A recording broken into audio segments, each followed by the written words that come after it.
East Castle Place 5 years ago. It'll be 6 in August. I came here because I wanted a community. I was living someplace downtown. My husband had died. I have a ton of friends in Milwaukee, but it just felt like I needed more. And this was more.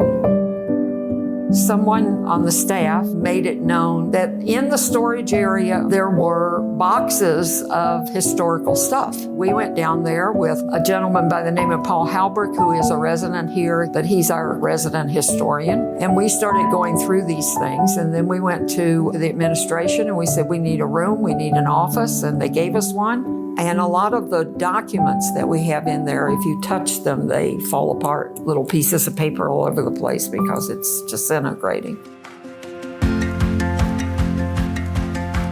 This is a fabulous place. It's 140 some years of history, and nobody else can claim that.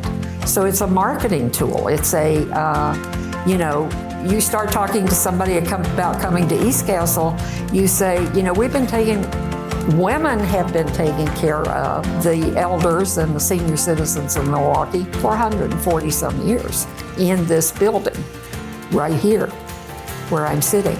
So pretty cool.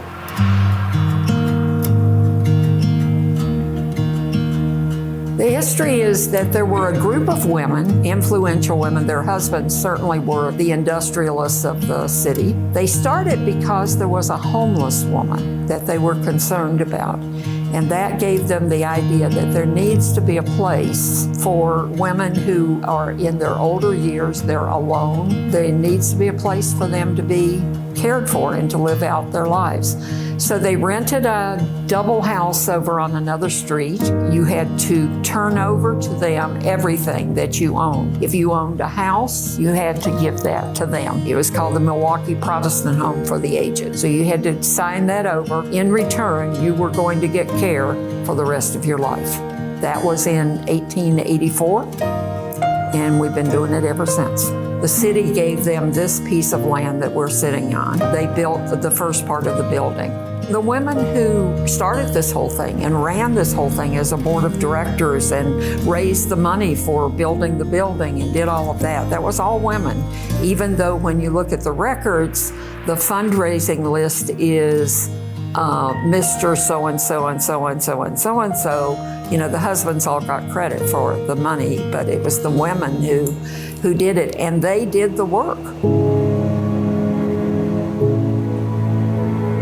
This part of the building was built by a couple whose son had been very, very interested in the project, and he had died. He had gone to Paris, and he actually committed suicide. They were devastated, obviously. If you go into the stairway right outside my door here, there are these gorgeous stained glass windows. They gave this section of the building and those stained glass windows in his memory.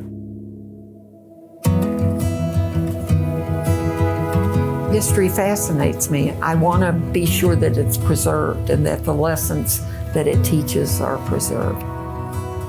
I think the problem with our country today, if I can say this, is we have stopped learning from history. Paul has done a wonderful job of putting together 2 programs that we've presented to the residents here, standing room only.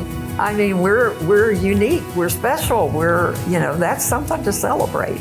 And we're a landmark building. Nobody else can say that. They can build their beautiful, modern, glass and steel skyscrapers, but it doesn't compare to what we've done here.